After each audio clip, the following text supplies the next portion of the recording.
Regardez un peu. On a vu un peu les fichiers, les répertoires qu'on faisait avec quoi? Des commandes telles que chmod, ok? Ou par exemple shown, ok, comme ça. Et ces deux commandes-là, pour les exécuter, il fallait être root. Voilà, pour faire ça. Parce que si on n'est pas root, c'est pas bon. Ok? Donc il fallait exécuter ces deux commandes-là. Mais on va voir quelque chose de plus avancé, mais qui corse un peu plus la sécurité au niveau des fichiers des répertoires sous Linux. Il s'agit de quoi? Des ACL. Ok. Pour ceux qui ont fait un réseau, on va parler de ACL. Ok. ACL, c'est quoi? C'est des listes de contrôle d'accès. On peut dire par exemple, ce qui provient de X ne doit pas aller chez Y. Bon, disons ça comme ça. Mais sous Linux, c'est légèrement différent. Donc, pour cela, on va... Je vais vous expliquer un peu ce que j'ai fait.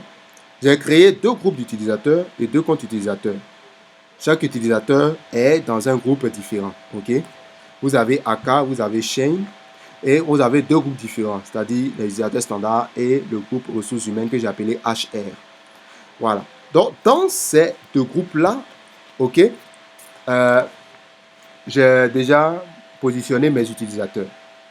Et chaque utilisateur, regardez, quand je vais passer chez AK, par exemple, le mot de passe, j'interviens en tant qu'utilisateur AK. Et dans le bureau, regardez, j'ai des fichiers, j'ai des dossiers. Et regardez, on peut obtenir un contrôle d'accès sur un fichier ou un dossier. OK? Je vais le faire sur un fichier, regardez bien. Pour obtenir les contrôles d'accès utilisateur, il suffit de taper la commande get facl. OK? C'est cet élément-là, OK? Quand je mets ça, suivi du nom du fichier, hein, voilà, j'oublie pas. Suivi du nom du fichier. En fait, il va me donner toutes les informations, c'est-à-dire le contrôle d'accès sur le fichier. Regardez ce qui apparaît. On a le nom du fichier, on a le nom du propriétaire du fichier, ok, c'est-à-dire celui qui a créé le fichier. On a le groupe dans lequel il appartient. Et puis, on a des masques ici. Si vous avez vu un peu chmod, ok, comment attribuer les droits utilisateurs, donc les lignes restantes en dessous de groupe ne doivent pas pour vous être un problème. Donc, vous avez l'utilisateur, ok, qui a des droits de lecture et écriture, read and write, ok. L'utilisateur AK, lui, il a tous les droits, ok. Read, write and execute, ok. Donc, ici, je tiens à préciser encore une dernière fois, ces différents, je vais dire, attributions sur le fichier, pour ceux qui ont utilisé Shown ou chmod, le font soit de façon, c'est-à-dire avec les lettres, ou bien peut le faire aussi de façon octale. Octale, c'est-à-dire base 8, c'est-à-dire des chiffres qui vont de 0 à 7. Par exemple, ici, read and write, donc R et W, ça fait 6. R vaut 4 et W vaut 2. Donc 4 et 2, ça fait 6. Le X ici vaut 1. Ok, donc R, W, X ici, la somme des 3 fait 7. C'est pourquoi il a les pleins droits. Il lit, il écrit, il exécute. Ok, l'utilisateur également. Maintenant, pour le groupe, il a un R, c'est-à-dire un simple 4. Ok, un simple 4. La même chose aussi pour les autres. Donc, vous voyez que le groupe également, eux, ils peuvent lire. Voilà, ils ne font rien d'autre que de la lecture, c'est tout. Hein? Ils ne font rien d'autre que de la lecture. Ok, donc, tous les utilisateurs qui seront dans le même groupe que l'utilisateur standard pourront lire le fichier, mais ils ne pourront pas écrire. Parce qu'on ne leur a pas donné ce droit-là. Ils ne pourront pas écrire. Vous pouvez faire le test pratique chez vous. Hein? Voilà. Vous pouvez faire le test pratique chez vous. Regardez. Hein? Je vais faire la même chose pour le fichier 2. OK? Ici, je vais voir le fichier 2. Hop, mais on remarque que ce fichier 2-là, c'est vrai, c'est AK qui l'a créé, qu'il est dans ce groupe-là, mais l'utilisateur Shane a tous les droits dessus. OK?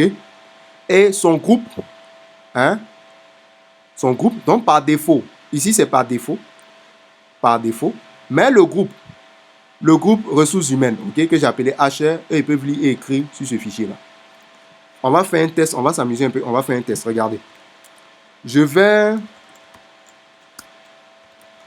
Ok. Je vais passer en tant que Shane. Je me connecte. Et puis, je vais, par exemple, ok, je vais écrire quelque chose dans le fichier. Regardez. Echo. Comme ceci. Je dirige la sortie vers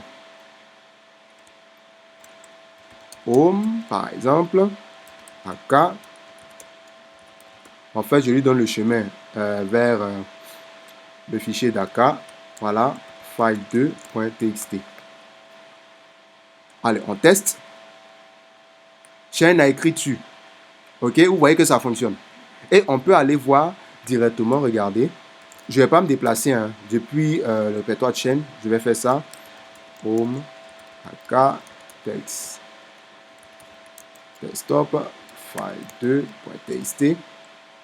Et bingo, on obtient tout ce qu'on a écrit. Voilà, il est dans le fichier. Donc, du coup, je peux le modifier. Ok, ce qu'on a fait, c'est une modification. Ok, on a fait une modification. Donc, si je fais ça, regardez bien, je vais obtenir les droits d'accès avec get FACL. Vous voyez que mon groupe a le droit de modifier aussi également les fichiers. Shane, en réalité, est dans le groupe ressources humaines, HR. Donc, tous ceux qui sont dans le même groupe que Shane pourront modifier les fichiers, ils pourront tout faire. Ok, c'est bon? Voilà.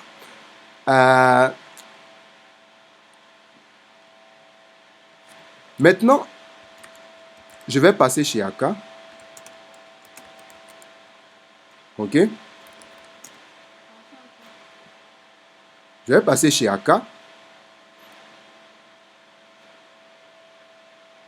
Et chez AK, je vais tenter de pouvoir apporter une modification sur le fichier. Regardez bien. Voilà, je donne des trucs comme ça.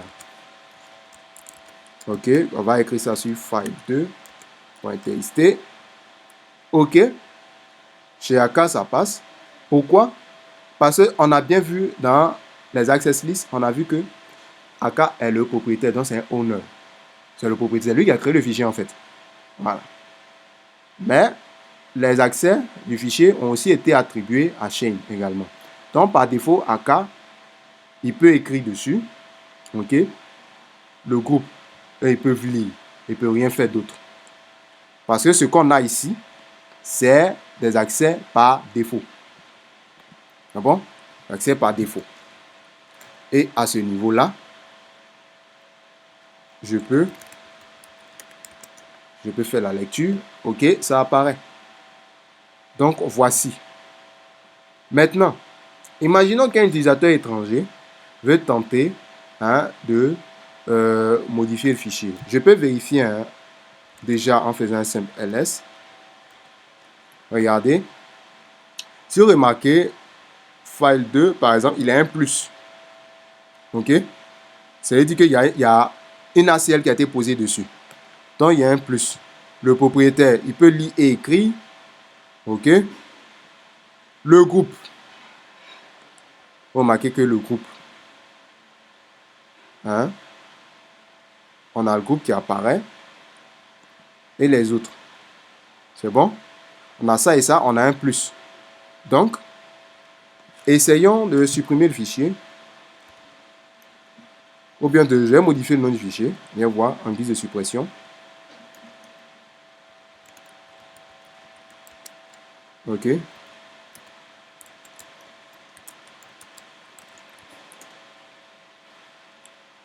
Ok. Il fonctionne. Donc, ça veut dire que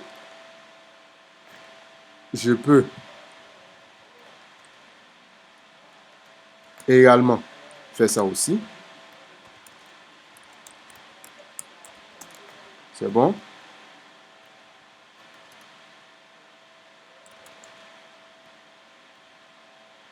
Je vais faire une copie. pour éviter de perdre inutilement. OK. Et maintenant, si je fais ça, .cab par exemple, je supprime ça, ça marche. Donc, ça veut dire que je peux aussi supprimer le fichier. Donc, on voit que AK peut supprimer le fichier.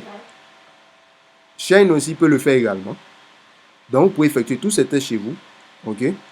Vous pouvez même définir, par exemple, un tel groupe en droit que sur ce fichier-là, mais non pas droit aux autres fichiers. OK. Si on fait, par exemple, un travail où on collabore, c'est un travail collaboratif. Voilà. Donc, tout ceci peut jouer en notre faveur. Donc, voilà un peu. OK.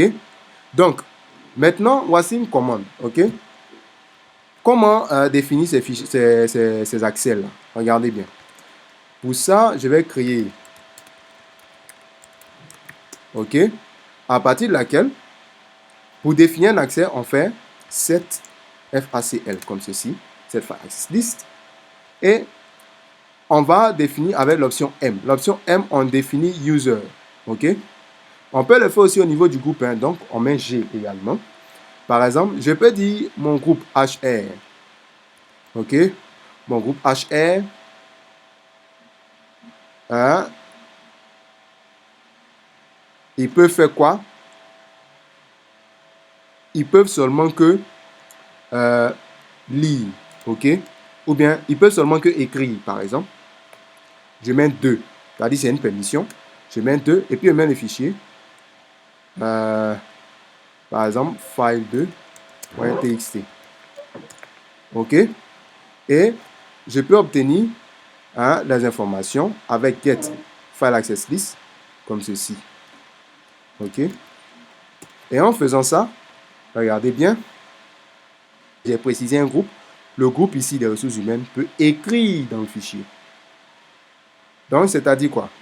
Par défaut, AK peut lire le fichier. Regardez, si je fais ça, 4 file2.txt, je peux lire. OK? En tant que owner, regardez, je vais me déconnecter.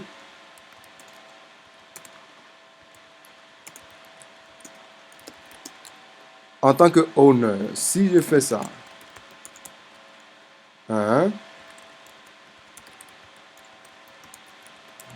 si je fais ça, je peux lire parce que je suis le owner, je suis Shane, OK? Mais si c'est un autre utilisateur, par exemple, je prends Blanche-Neige, regardez bien, je prends Blanche-Neige, je fais home, OK? AK, desktop, file2, txt, et que je valide, je peux lire, OK? Je peux lire parce que, regardez, pourquoi? Ici, overs, c'est bon? Donc, on peut préciser aussi au overs, OK? Mais overs, vous dit, eux ne lisent pas. Par défaut, on peut lire, mais on peut changer. Ils n'ont pas le droit de lire. Donc, tout ceci joue aussi un rôle très important. OK? Est-ce que je peux modifier le fichier? Donc, tous ces tests, vous pouvez le faire. Par exemple, écho ici que je dirige vers ceci. Et regardez, qu'est-ce qu'on me dit? Permission refusée. Je n'ai pas le droit d'écrire. Donc, déjà, Access List donne déjà un détail un peu plus avancé par rapport, plus avancé et plus compréhensible par rapport à chmod, autant pour moi. Donc, voilà un peu. Donc, vous avez les éléments par défaut, les utilisateurs, les groupes. Donc, vous savez qui peut accéder à tel fichier, qui ne peut pas. OK? Donc, déjà, on a vu les ACL. Maintenant, on va apprendre à sécuriser le chargeur d'amorçage. OK. Petit rappel, OK? Quand vous allumez votre ordinateur, il y a un test au niveau matériel qui est fait pour voir si tout fonctionne bien. Une fois que le test de mise sous tension, c'est-à-dire on vérifie les composants matériels, si tout est en forme, si tout fonctionne bien, on va vérifier maintenant si on a toutes les données de la MBR. Okay? On va chercher au fait la MBR. La MBR, c'est un morceau de 512 kilooctets, si je ne me trompe pas. 512 kilooctets qui est caché, en fait, qui est situé dans la première partition, la première partie de votre disque dur. Ok? La MBR est située dans la partition principale. Donc, c'est le premier élément de votre disque dur, 512 kilooctets. Donc, les 512 premiers kilooctets, c'est la MBR qui est située là-bas. Donc, si vous avez touché la MBR, vous avez carrément tué votre disque. Eh oui. C'est lui qui va aller récupérer, ok, notre amorceur, notre chargeur d'amorçage. Parce qu'une fois que j'ai récupéré l'information relative à la MBR, alors, on peut faire apparaître ce qu'on appelle le chargeur d'amorçage. Ok? Souvent, vous dites grub, comme ça, grub, ou bien bootloader. On dit souvent bootloader, comme ça. Bootloader, grub, voilà. Vous avez tous ces éléments-là.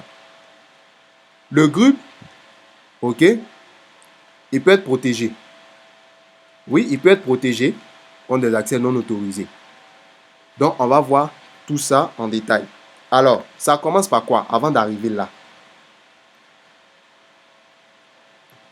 Avant d'arriver là, voici par quoi ça commence. Il y a ce qu'on appelle l'encryption. En fait, vous protégez le groupe, c'est bien, mais il faut aussi crypter le disque. J'ajoute ça parce que, disons que c'est mon petit bonus à moi, j'ajoute ça parce que ça va vous aider beaucoup, tous les utilisateurs de Linux, et ça va vous permettre à ce que vos fichiers ne soient pas, je veux dire, on puisse ne pas entrer déjà dans votre ordinateur sans votre permission. Puisqu'on est dans le hardening ici. On a vu le hardening au niveau physique, la sécurité au niveau du BIOS, ainsi de suite. Je ne vais pas me le répéter. Donc, au niveau de Linux, on va apprendre à sécuriser le GRUB. Par défaut, c'est Grand Unified Bootloader. En fait, quand vous faites des installations dual boot, ok, par exemple, vous avez un Windows 1 Linux, il y a un monsieur qui apparaît, qui va donner à l'utilisateur le choix du système d'exploitation sur lequel il veut démarrer. Donc, c'est lui le chargeur, ok, d'amorçage. C'est bon? Et ce groupe-là est situé dans la même zone où se trouve la MBR. Simple. Il est situé dans la même zone où se trouve la MBR. C'est bon? Donc, voici différentes étapes. Je sais qu'avant, on utilisait les groupes. Maintenant, vous avez groupe 2, ainsi de suite. OK? Avant, groupe. Avant, je sais que certains systèmes disposaient des groupes comme ceci. Aujourd'hui, les systèmes qui viennent, on a groupe 2, c'est-à-dire un groupe qui est amélioré. OK? Donc, pour ce faire, voici étape par étape. Moi, je l'ai déjà fait. La preuve, on peut le vérifier au démarrage. Hein? On peut le vérifier parce que je vais faire redémarrer, vous allez voir à la fin. OK? La preuve, voici. Pour faire cela, il faut d'abord détecter le fichier de configuration de votre grub. Par défaut, les anciens grubs, c'était grub.conf. OK? Mais puisqu'on utilise grub 2, on n'aura pas besoin de grub.conf ici. Mais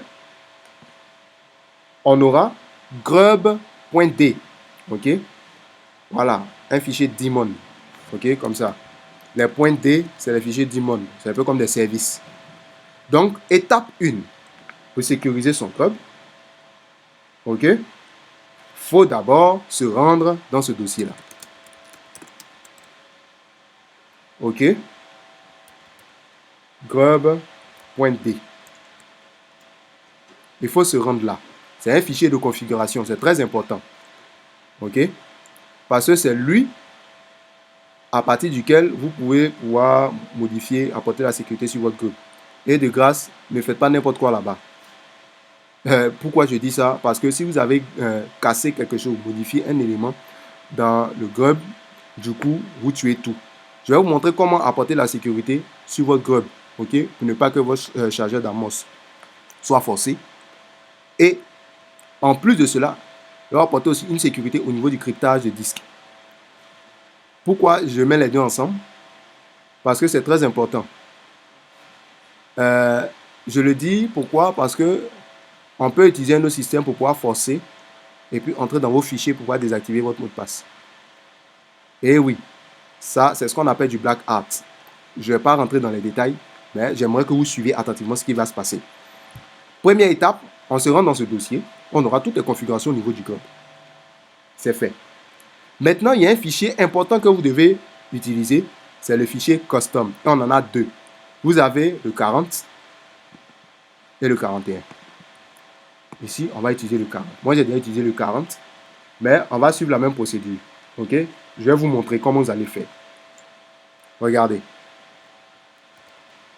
Regardez bien. Je vais... Voilà. C'est assez long, donc faites avec. OK. Dans le code, on a ajouté une commande, OK, qui va nous afficher 3 lignes. Voilà, pour une information. Donc, laisse tomber ça. OK. Ce exetel ici va nous afficher 3 lignes depuis la fin. OK. Il nous affiche 3 nouvelles lignes depuis la fin. Mais ce n'est pas ça qui nous intéresse. Regardez ça ici.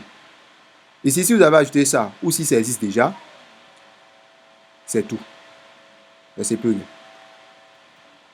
Si cette ligne-là n'est pas écrite, vous pouvez l'écrire. OK?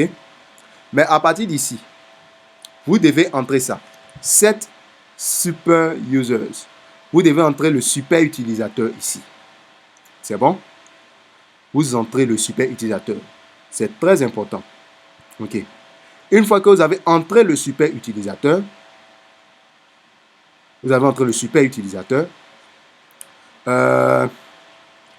vous allez devoir effectuer encore une autre manipulation.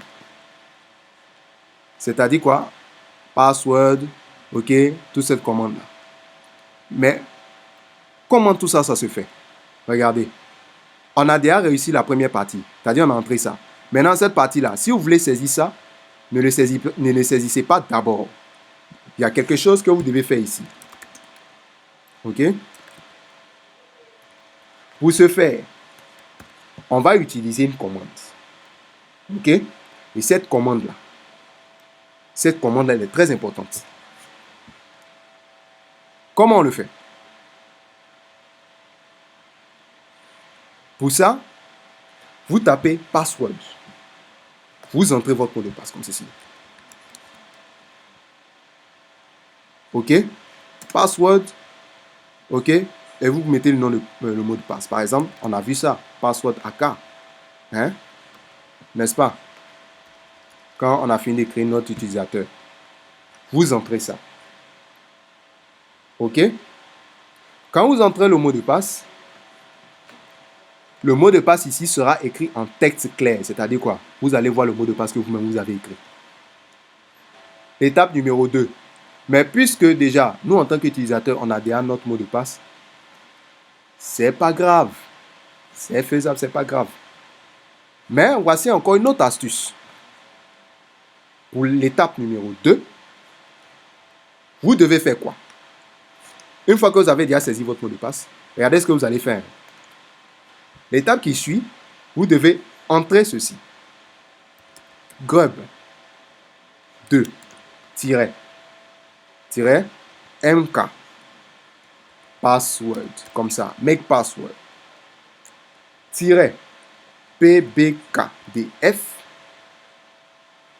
ok, pbkdf, ok, c'est-à-dire c'est ça, pbkdf2. Donc c'est cette commande là, ok. On va entrer notre mot de passe, mais déjà cette commande, ok, grub 2 ok, c'est bon. Donc je vais résumer les étapes une par une. Première étape, il faut se rendre dans le fichier, ok, etc. Vous devez éditer ce fichier-là, 40 custom. Moi, j'ai déjà fait. Il y a le 40, il y a le 41. Vous pouvez vous servir du 41, ça dépend de vous. Si vous n'avez pas encore fait, vous pouvez utiliser le 40. Ça ne pose aucun problème. Voilà. Une fois fait ça, vous entrez 7 super users. En deuxième étape, 7 super users. Après, bien sûr, avoir entré ça. Ok, nous, les 3 lignes. On entre 7 super users. Super. Maintenant, ce qu'on va faire, on va créer un fichier de configuration. Parce qu'on a fait ça. On va créer un fichier de configuration. On va entrer ça dedans. Regardez. Je fais ça. Grub 2. N'est-ce pas? Config 2. Config -O. OK. Parce que quand vous entrez, c'est un mot de passe qui est crypté. La commande précédente, c'est un mot de passe qui est crypté. Donc, quand vous entrez, tout ça là, c'est dedans. Vous copiez le tout, vous collez ça ici. OK, make base open KPF2, le nom utilisateur, que patati patata, et vous entrez tout ça. Vous voyez que la commande est longue. Hein? La commande est longue. Donc, juste faire du copier-coller. Si vous n'avez pas Nano, si vous êtes en graphique, utilisez Gedit ou bien Leafpad. Voilà. Et puis, on continue. Donc, on exécute la commande. Regardez bien. Quand on a fini de faire tout ça, OK, on fait -O / boot / grub. Pas grub, grub 2, comme ceci. / grub.cfg. OK, grub.cfg. Et une fois c'est fait, on valide. Cette commande-là va recharger la configuration en apportant de nouvelles modifications au fichier que vous avez modifié ici. Donc, il va prendre tout ça en compte. OK? Une fois que vous avez fini ça, vous faites un reboot. Vous redémarrez votre machine. C'est bon? Donc, on va redémarrer la machine. OK? Et puis, vous allez savoir de quoi je parle. Mais avant de redémarrer, on va venir sur l'encryptage du disque. OK? Dans votre système, vous avez la capacité de crypter votre disque avec une technologie. C'est vrai, même si elle est ancienne, mais elle fait encore de l'effet. Sinon, il y a aussi d'autres outils tels que VeraCrypt et consorts. Mais voici ce que Linux a par défaut. Vous avez Lux. OK? Lux qui signifie Linux Unified Key System. OK? Linux Unified Key System va utiliser la technologie d'encrypt. OK? Pour crypter cet élément. On va aller de façon plus simple. Pour pouvoir faire ça, dans la phase de cryptage, déjà, vous pouvez crypter une partition. OK? Comment on va faire? On choisit la partition. Donc, OK, nous allons maintenant, voilà, utiliser Lux pour pouvoir crypter le disque. Donc, regardez comment ça se fait. Suivez très bien les étapes. Étape 1, pour la sécurité, il suffit de taper crypt setup, crypter, et puis Lux KS format, comme ça. Déjà, j'ai fait intervenir un disque virtuel. Voilà. J'ai créé déjà une partition, donc je suppose qu'il y a dedans dev sdb1. Je valide. OK. Je vais le faire. On va refuser l'accès. On va faire un touch sudo. Voilà. OK. Et maintenant, je démarre le formateur. On me demande maintenant une phrase de passe. La phrase de passe, elle est très importante. Vous devez la conserver.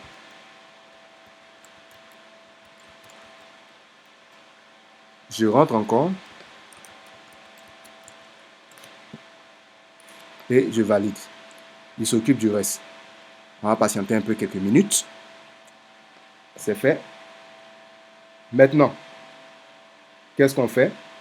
On va maintenant ajouter, on va maintenant décharger notre volume crypté. Donc, ce qu'on a fait, on a juste crypté le volume, OK? On a juste crypté le volume, maintenant on va le décharger. Regardez bien. Pour le décharger, on fait ça. Crypt. Je vais passer en mode sudo. Crypt setup. OK. Lux. Open, comme ceci. Et dev sdb1, c'est-à-dire notre fichier. OK. Il demande, oui, le nom. Je vais appeler ça test. Voilà. Je valide. La passe de phrase qui va vous permettre de pouvoir débloquer votre volume, c'est quoi? Et je rentre la phrase de passe et le volume est débloqué. Pour preuve, je vais ouvrir ça et on remarque, je vais faire une petite actualisation. Normal. Faire une petite actualisation. On remarque que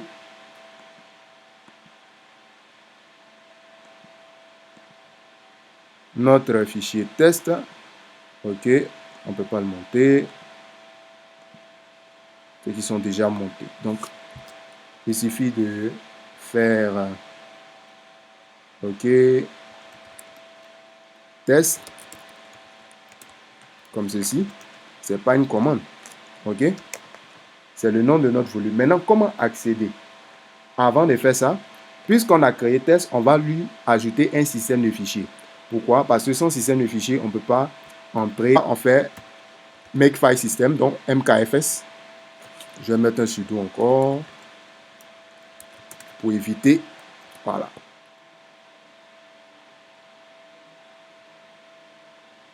Donc, on est en train de régler le test.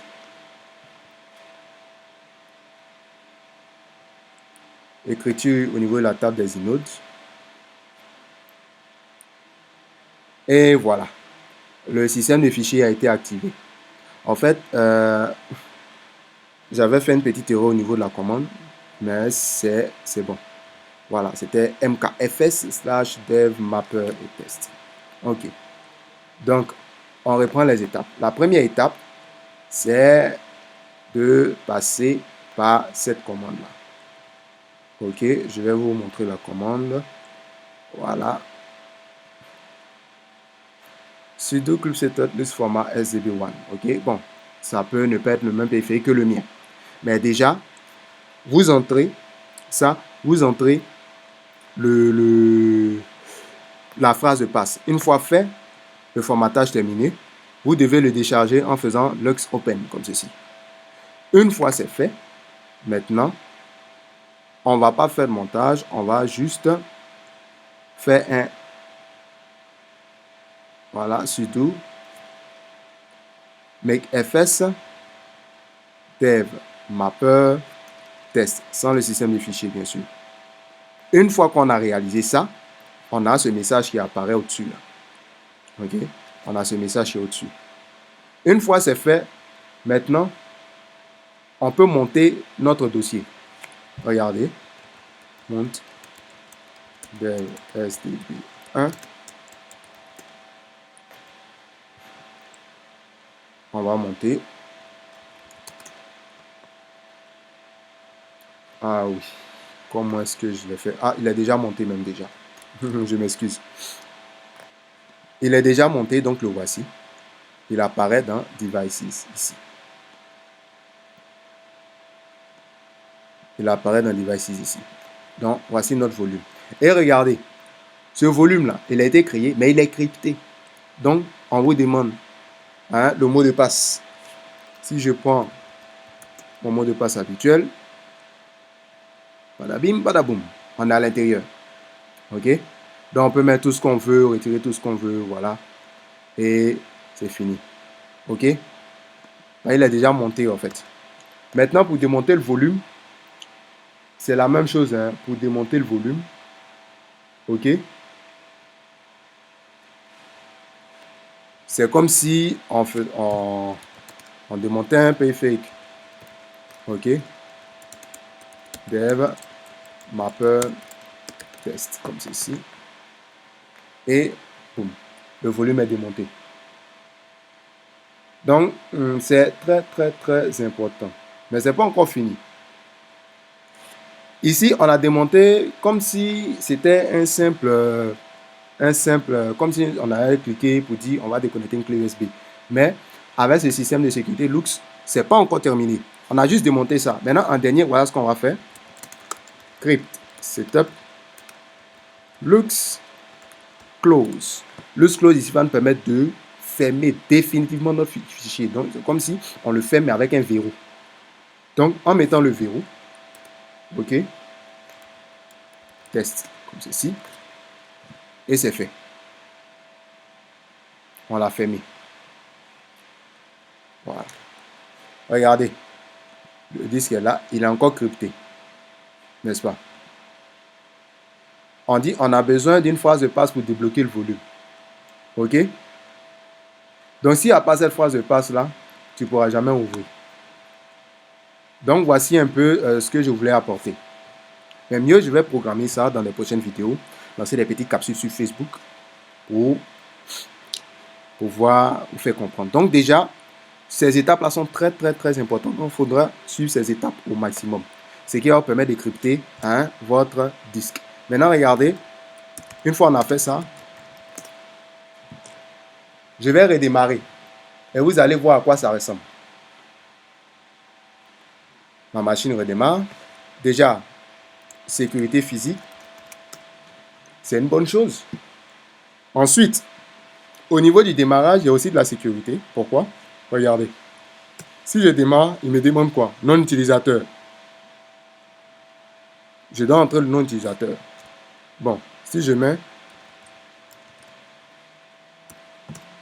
foot out, et puis on me demande mot de passe. J'entre le mot de passe, ça ne va jamais passer. Donc, vous voyez que vous avez déjà sécurisé votre démarrage. OK? Vous avez déjà sécurisé votre démarrage. C'est ce qui est important et c'est ce qui doit être fait. Donc, c'est en cela que, OK? C'est en cela que